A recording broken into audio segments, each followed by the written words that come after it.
What's up, everybody? It's Soren Baker here on Unique Access Entertainment. As always, please hit that subscribe button. As y'all know, it's right down there and it's free. That enables us to keep coming to you guys as often as possible with as many interviews as possible. So please hit that subscribe button, like our content, share it, talk about it, be about it. Each one, teach one, and we appreciate you guys' support getting us this far. Now, today on Best Albums, we have the honor and the privilege of being joined by Slug from Atmosphere, from Felt, from Rhymesayers, from Minneapolis, from all kinds of things. Thank you for coming through, sir. Hey, man. Thank you for having me, man. It's a pleasure to be here. I appreciate what you do.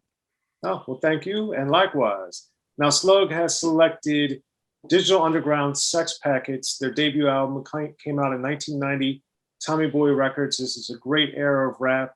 It's their first album, one of the more imaginative albums in rap history, and especially for the 1990 era.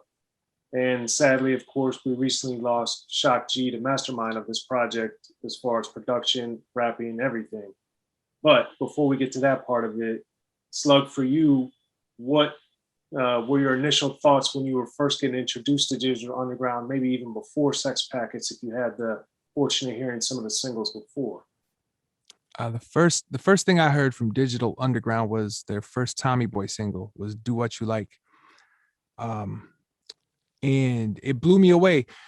That single came out in '89. And at that point, you know, for me, specifically for me, my relationship with rap had become very based on the informative nature of rap. Rap was teaching me stuff. Like, I was listening to it and I was consuming all of this information that Chuck and KRS and all of my heroes were saying and talking about, things that made me, you know, I would read books. I would go look stuff up based on the stuff rap music was talking about. And so I wasn't ready for party rap that was going to be dope to me. You know what I'm saying? And so when Do What You Like happened, I was like, you know, I was familiar with D.O.C and it was fun, but it wasn't party rap. You know what I'm saying? Like, D.O.C still had this like kind of edge to it, this melancholy thing where you knew that there was like problems going on. They still were talking about things that were, well, nonetheless, D.O.C prepared me for Digital Underground a little bit, but I was never prepared for where it was going to go. Like when like I said, when Do What You Like hit, I was like, okay, this is cool. And it has a party vibe to it. And it was weird because it was like party for the sake of party. You had other party rappers on the West Coast. You had Hammer and you had a few people doing stuff, but these dudes were like, it was like a bikini party as opposed to just like dancing in the club kind of a party. Like Digital Underground was like a bikini at the pool party. And I don't know that I had any pool party rap music yet at that point in my life. You know what I'm saying? So anyway, long story short, you know, I copped the single from the record pool. I was in the record pool here in Minneapolis back in the day. Shout out to Tim Wilson, Wide Angle, and Urban Lights. And Tommy Boy was good at service and promos, man, because I was not even a DJ that should probably be getting promos like I was getting. I did not merit that, you know what I'm saying? But Tommy Boy there was always stuff for me.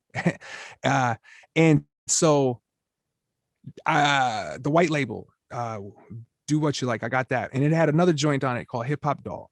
It had a super long version, which kind of blew my mind too. I'm like, man, these dudes got an 8-minute raps. Their single is 8 minutes long.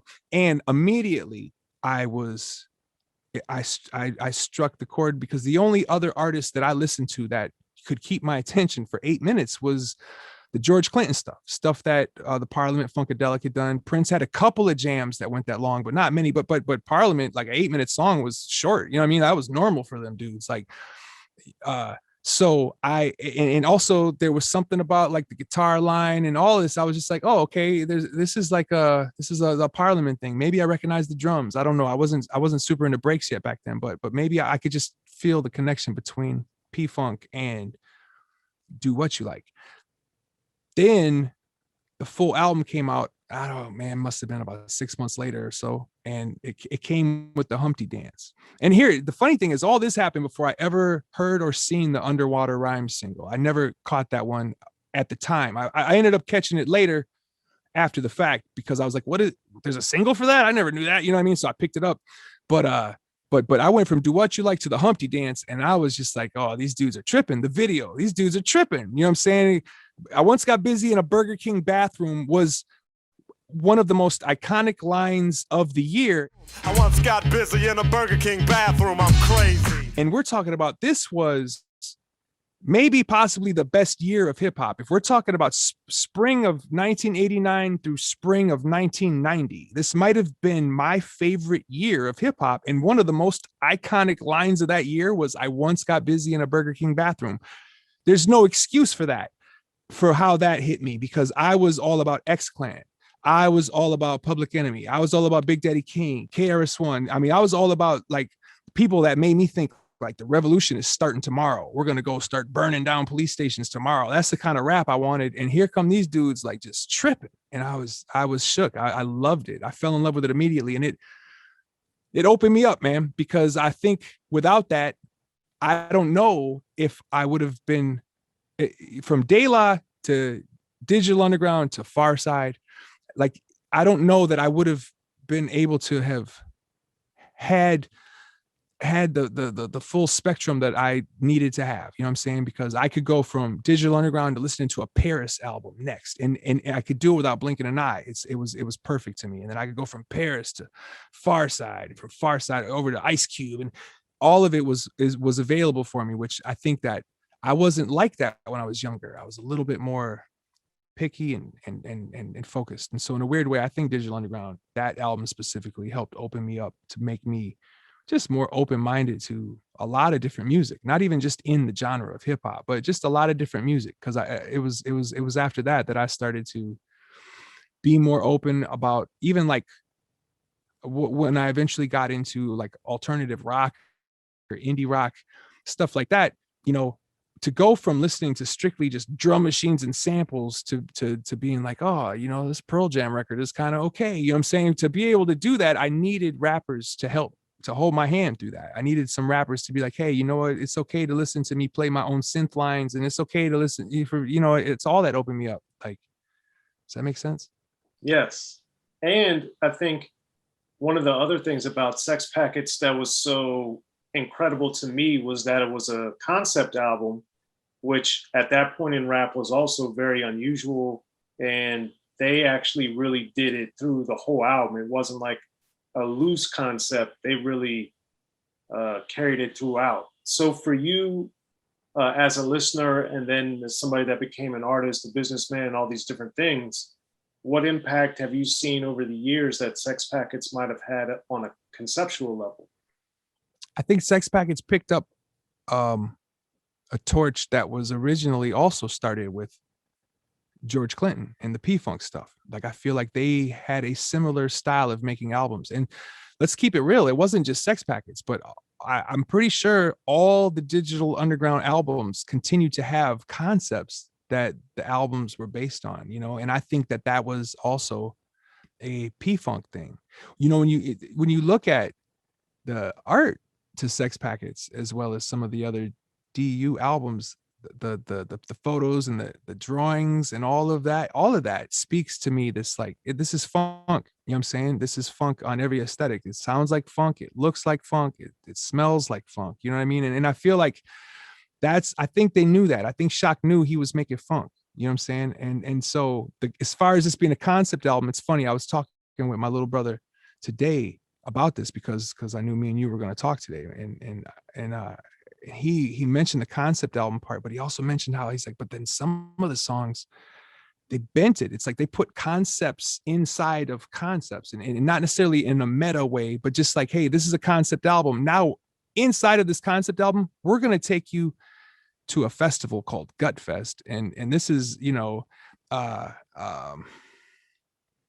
mean, this was before those festivals were cracking off. You know what I'm saying? Like, this was like, he kind of invented the concept. That sounds weird. He kind of, you know, like people gathering to listen to music and bone. He kind of invented that on this record. You know what I'm saying? It's like, okay. And then you got the Underwater Rhymes joint, which I realized was an early single and got included onto this album. And that one is, it's all like we're fish and we're squids and we're, you know what I'm saying? And it really doesn't have a whole lot to do with Sex Packets, but you can still draw the lines. You could still find the places. Yo, he says this thing on Underwater Rhymes. He says, I rock like a mobster and you look like a lobster, something like that. And I was like, why wouldn't you say I rock like a lobster? Why? Like, oh my God, I rock like a lobster. But then he would have had to say you look like a mobster. And I don't know if that flies. Like I rock like a mobster was kind of a way of rhyming. Anyway, I don't know why, but I feel like he should have gave that line to Pac. I rock like a mobster. You look like a lobster. Pac could never say you look like a lobster. Yo, this dude introduced us to Tupac. The funny thing too is if you go look at Tupac's first album, it used the same font that Digital Underground always used on everything. And it was like, wait, so is Shock designing the artwork for the Tupac albums? You know what I'm saying? Is this dude that faceted that he's just like, I'm just saying, I don't just make music, but I make the album. Like he probably had a fucking vinyl pressing plant in his garage. He probably was actually making the fucking albums. You know what I'm saying? Like, it's amazing to me, dude. So just the fact that like he had his hand in all of these different parts of what went on with Sex Packets, as well as other parts of it. You know, he stayed busy and he was learning all the pieces. That was very influential to us, you know, because we had to do that, not because we were like, let's do that. That's the thing to do, but more so because it was like we didn't have no choice. So one of us has to learn how to use Adobe. One of us is going to have to learn how to use Photoshop. One of us is going to have to learn how to use a multi-track and a reel-to-reel and you know what I'm saying?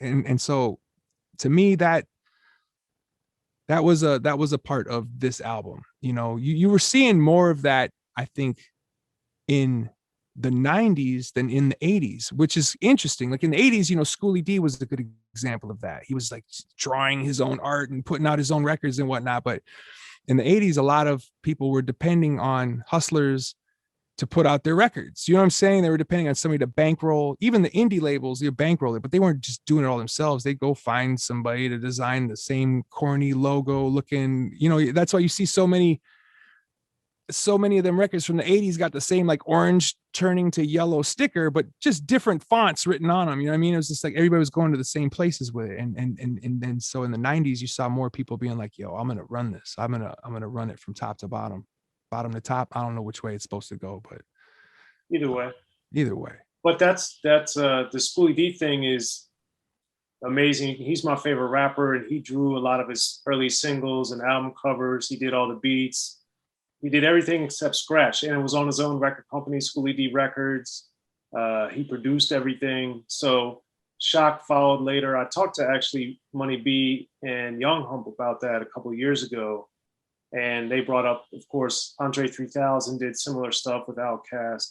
So I think some of the extreme geniuses in rap definitely do this. And they're visionaries, man. You know what I'm saying? It's like you're seeing that and you're looking at it like, yo, I want to do this and I want to, and it's not, I mean, some of it's probably about like control. You want to have control over what your stuff looks like and feels like, but also some of it's just like, I can do this. And so I'm going to do this. Like the Schoolie D stuff always reminded me of P-Funk too. You know what I'm saying? Like there was a definite kind of P-Funk vibe to Schoolie, you know, specifically to me, because it was like, Schoolie D was super hard. I didn't want to have to fight that dude. I mean, I was 12, you know what I'm saying, 13, but still he was like, yeah, he's so cool. And then if he had to yell at you, no more rock and roll, like, why are you yelling at me, bro? And he had all of these different parts to him that also kind of reminds me of P-Funk in the sense of like he was the full thing, man. You know, he probably directed his own videos. You know what I'm saying? Like I just feel like, man. Yeah, he's super talented. Yeah, I met him one time, man, and I was pretty impressed with him. Like he came through Minneapolis, and I had the pleasure, the fortune of meeting him, and wow. super cool dude. Yeah, he's the man. As far back to Sex Packets for a minute, with one of the other standout songs on there that we haven't mentioned yet is "Freaks of the Industry," and that's best song on there. Yes, if not one of, it's definitely the best or one of the best, but that one we get to really see Money B do the tag team rapping with Shock as well. So for you as a fan, when you hear different artists coming in and the song is so great, like Freaks of the Industry, what did that give you extra as a kid listening to it coming up? Well, I mean, it was one of those amazing group moments, you know, which was more common back then than it is nowadays, obviously. But back then, when you had a tight group, you knew that this was a tight project. You know, you knew this was, you know, because you would hear groups that weren't tight, and you knew, oh, okay, this is me and my friends. We could do this. You know what I'm saying? But when you heard somebody come through tight like that, you knew, you know what I'm saying? You knew, okay, this is the real deal. Like, these dudes are the real deal. You know, just like everything, man. I bought records. I was a fan, but also I bought records to see where I was. Like, I would buy records and be like, oh, I'm better than this dude. Or, oh, this record is tight. You know what I'm saying? So when you heard a dope group, you knew, you were like, okay, this is the real deal. Because like, it's one thing to be like, okay, your turn, spit a verse, but to go back and forth and in and out with each other, and to be able to like finish each other's rhymes, even if it's like, hey, I want you to say this right here, for you to come in and to naturally make that feel like it would feel if I saw you on a stage, or at least how I want it to look on the stage. Like, all that was tight to me.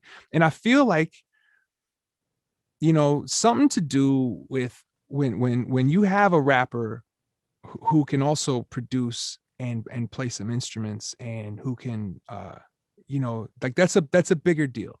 Like, we're not just talking about a rapper putting together his own album, buying beats from somebody, but when you have somebody who's putting it all together, that's like, you know, that's that Quincy Jones shit. You know what I'm saying? It's like, they know how they want this to look and sound, and so they're not gonna accept anything less than what it's supposed to be. Not on some perfection shit, but just on some like, this is how it's supposed to be. We're gonna get it right. You know what I mean? Like, and I feel like that's another aspect of Digital Underground that might not get noticed, is that like the production on there wasn't just beats and rhymes. It's like, it's real production. It's like what Dre does. Dre makes real albums. It's real production. It's Quincy Jones. He makes real albums. You know what I'm saying? It's like, and I grew up listening to albums that weren't like that. You know what I mean? I grew up listening to albums that were like, oh, it's a song and then another song and then another song and another song. And 4 of them were singles, and they were hot, you know what I'm saying? But it's a banging album. You know what I'm saying? Whereas Sex Packets this was a produced album. You know, the skits, the little interludes, what was it, the new jazz or whatever, where he's playing the piano while Fuse is scratching. You know what I'm saying? The things like that go, oh, you're doing this together. You're not even multi-tracking. Like, you guys are both in the room doing this right now. I can hear it. I can hear the piano bleeding through a monitor. I can, you know what I mean? It's like, I can hear this. This is what it would be like on a stage. You know what I mean? And it's like, that's, to me, that was still kind of new. The funk thing. You know, I do believe that this album was not just a pivotal rap album, but also a pivotal funk album. Because I think when I listen to stuff like, I mean, even like, and bear with me, but when I listen to like Dame Funk or Diamond Ortiz or some of these dudes that are doing like the new boogie stuff, you know what I'm saying, or the modern boogie or the modern funk, I hear elements of, I hear Digital Underground in between P-Funk and where things are today. Even like Anderson .Paak, like I hear some Digital Underground. And it's not to say that these dudes are taking from Digital Underground, but I see the line. I can draw the line and see and go from P-Funk to fucking Prince to Digital Underground to oh God, his name is escaping me right now. Regulate, Warren G. You know what I'm saying? It's like I can and all the way to where funk and boogie specifically is today, because I hear a lot of that drum machine work that makes me go, oh, this is like Sex Packets. You know, Sex Packets dope because they still were sampling, but the samples were not the star of the show. They were just another instrument inside of the beat. You know what I'm saying? It's like samples were the star of my show. When me and Anthony started making music, like the sample was what I was rapping to. You know what I'm saying? It's like, oh, it's a soul sample, so I'm going to use my voice like this. Or, oh, it's a like the Digital Underground stuff, like the song Sex Packets, one of the first songs I ever heard to successfully sample Prince without getting into any trouble. And the way they used Prince, it wasn't even the star of the show. It was just another thing in there. You know what I'm saying? Like, how are you going to use a Prince line and not make it the star? Well, that was the beauty of this, is that it wasn't the star. It was just another instrument. Well, let's also talk about the song Sex Packets and the concept, because the thing about rap, I remember Dana Dane's Nightmares was one of the early songs I remember that wasn't based on reality at the time or whatever. It was like an imagination. And this one, I remember at the time when I would read the interviews, they were like, oh, they were developing these sex packets or whatever they were doing. But that's some more P-Funk shit too, to make a story to go, yeah. Oh my God. Anyway, sorry to interrupt. So that being said, this was also like, rap is so much about reality and what's happening in the streets and in our country and in the world and whatever. And this was like imagination. This was a whole different thing. So yes, that's P-Funk, but then it's also now more than ever in rap because of Sex Packets in the 1990 era. So on the rap level, how did you see the doors opening creatively? Because De La was Daisy Age, but that was still Potholes in My Lawn's metaphorical or whatever, but most of the rest of the album is just normal. This could have happened. This did happen. Sex Packets, you know. Sure. And even that, even Potholes in My Lawn or some of the more abstract De La stuff was still based in this, it was still informative as far as the streets go. You know what I'm saying? And it was just the Native Tongue stuff was just an abstract version of that, you know, like the Jungle Brothers. It was a little more abstract, but it was still rap, street rap. Whereas Sex Packets, it had to do with the streets because the dealer that sold them was on the streets, but it was like science fiction street rap. You know what I'm saying? It's like, we're making this, and I see what you mean as far as conceptually. I'm trying to think of anything before it that did that was as big. Like I'm sure if I go through all the records over here, I'll find somebody doing some high concept shit. But one I remember, but it's a song, is MC Space by MC Shan. But that was that's one example. But that's a song. That's not an album. That's not creating a pill or whatever, this packet that you're gonna, it's a whole different thing, man. And then like you said, they got the skits with the dealer buying it, and then he's taking it, and then he's like picking what type of girl he wants. This is a whole different layer and level of conceptual execution to me. I think, and I don't want to keep bringing up P-Funk, but I feel like they took some of the stuff that P-Funk did and they made it palpable for a younger hip hop generation to deal with and understand, because it was like, you know, we're talking about post the real hard crack era. And so after that, things were tightened up. Like rappers were not talking about doing drugs anymore. I mean, a lot of rappers never really did, but you could hear little spurts of it in the old stuff, right? And then crack fucked everybody up. And so rappers kind of like shifted off of that. And so here they had that Danger Zone song on the album too. That was like an anti-drug joint in its way. You know what I'm saying? And so it's like, so here they're not only just shifting off of it, but they're creating another alternate way of talking about not just drug dealing, but also drug using, talking about the desire, maybe not so much addiction. I don't think they really talk about addiction in there, but they talk about the escapism and the guy selling the escapism. And so it was like in a way, I hear that as being like, yo, it's like we're still sending you a signal. We're still letting you know where we stand, what we think, how we feel, but we're doing it through this high concept way. The MC Space thing, that's a great example, but still, if you listen to the song, Shan really is just doing Shan. Like he is 100% he's just rhyming and stealing. You know what I'm saying? He's just doing Shan, but he's throwing in the space metaphor or the space words, you know, instead of eating up MCs, he's eating up alien MCs, but he's still eating up MCs. Whereas this was like, for real, like I can't think of anything. I love the Shan thing though. I'm glad you made that reference though, because I forgot about that song and I'm going to have to listen to it. Cause even that beat was so tight to me, especially, that beat is tight. It's so different than everything else on that album. It's got like this weird fluid feel.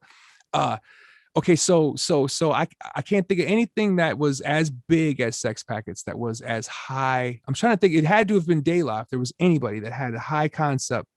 You know, you had Millie pulled a pistol on Santa, which was pretty high concept in the sense of the story you understood, and they didn't go sci-fi with it. but the fact that they told this like compelling tale of that made you feel for more than just the protagonist. There was more than just one protagonist in that song. You know what I'm saying? They told this story that wrapped it around, you know, Slick Rick Children's story, kinda, but it really just stuck with the one protagonist. You know what I'm saying? It's like, I can't think of anything that tops Sex Packets in that regard at that point. You know, later in life, in the late 90s, we were rapping about what it would be like to be a tree and God knows what else. You know what I'm saying? Like we took it too far at some point. You know what I'm saying? But Sex Packets is the joint that I think, I won't say that's what made me get more conceptual, but it's definitely hidden and tucked into my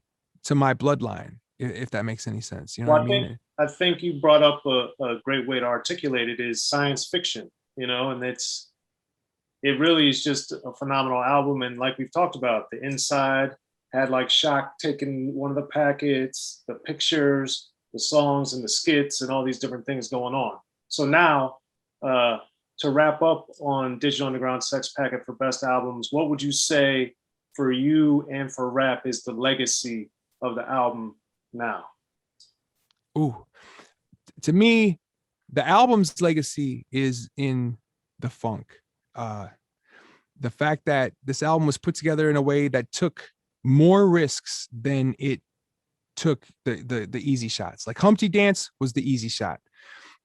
Do What You Like was kind of an easy shot. You know what I'm saying? It was a party jam. Humpty Dance was a party jam. But if you dig into the guts of this album's taken a lot of risks that hadn't been done yet. You know what I'm saying? Like even the sample choices, the Hendrix, the Prince, they were doing things that were not necessarily considered normal, but they were making funk. So there was also P-Funk stuff in there, but they were showing you how Jimi Hendrix was P-Funk.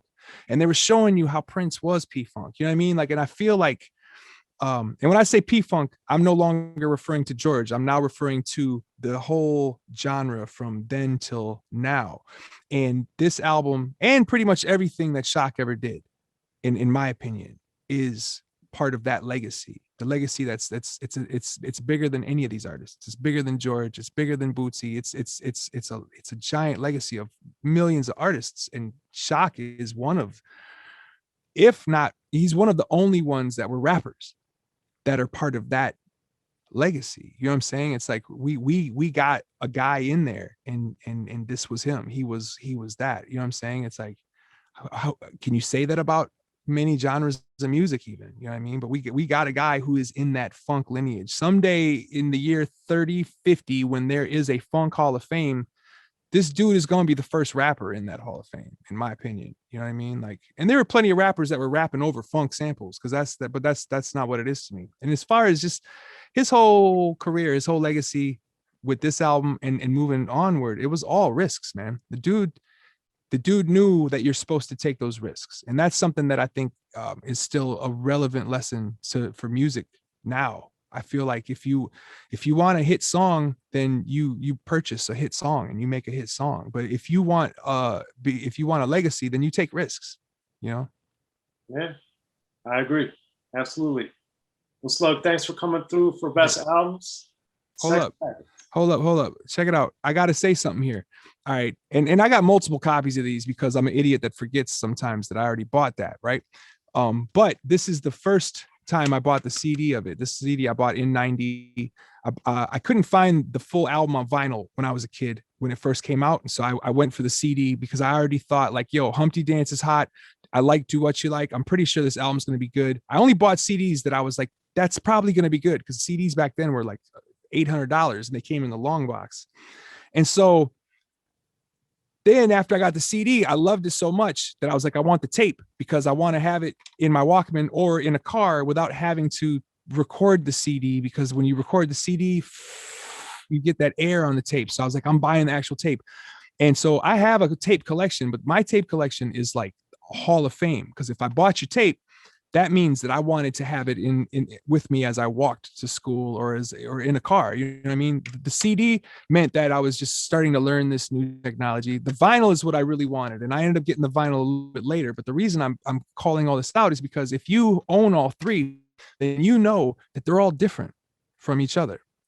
Different track machines, different different sequence. The Yeah. sequences are different. Like they all start with the Humpty Dance and the way we swing, but then after that, it could go anywhere. And that was the thing. It's like each listen gave you a different experience. You know, nowadays when I sequence an album, I'm sequencing it like this is how I want the person to hear it, you know. And so when they stream it, they hear it like this, or if they play the vinyl, then they hear this side and then they have to flip it over. And then they hear this side. And I think like that. And I put it all together like that. Me and Anthony do.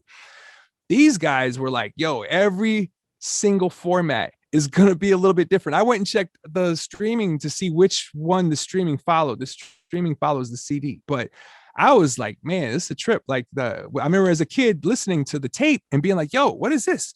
Gutfest 89 is like 4 minutes longer on the cassette than it was on the CD. It's like a longer version with another verse. And I'm like, yo, this is so fucking P-Funk, man. These dudes, and even as a kid, I knew that, you know, and they had some stiff competition because I'm pretty sure it was just a few weeks after this that Fear of a Black Planet came out. And when that came out, you know, Confusion, you know, it was like, it was over for rap. Everybody had to take a nap for the summer. You know what I'm saying? But they didn't. Fools just kept going and going and dropping and releasing, man. I'll tell you what, man. May of 1989 through May of 1990, best year of rap. That's my opinion. That's what I say. Stamp of approval. Sex Packets, best album. Shock, rest in peace, man. I want to shout out Merce because Merce is the person that introduced us when I finally got to meet you and build with you. You're a humble dude, beautiful soul. You know, I've never met anybody that could say a bad thing about you, Shock. So rest in peace, rest in paradise. One love. Well, there it is. Well, thank you, Slug. Appreciate it. Thank you for having me. Be sure to check out the History of Gangster Rap by Soren Baker. He's official. History of Gangster Rap features exclusive interviews with Ice-T, Snoop Dogg, MC Ren, the D.O.C, and dozens of others. The History of Gangster Rap, a definitive look at how Los Angeles changed rap forever. In Los Angeles, the streets definitely set the tone of the hip-hop music. At 19, I got a $50,000 car. My whole angle always was, I'll be street, but I will always tell you the horrors that go along with this life. It will be penalties and casualties for just wearing the wrong color in somebody's neighborhood. And once gangster rap made it from the streets to the TV, the genre exploded. With Fab 5 on Yo MTV Raps with NWA. Yo MTV, it just catapulted us from being local heroes to national gangbang rappers. The History of Gangster Rap discusses it all from 1980 up till today. It's always gonna be shit happening in the streets. You know what I mean? So it's always gonna be something to talk about. The History of Gangster Rap in stores now.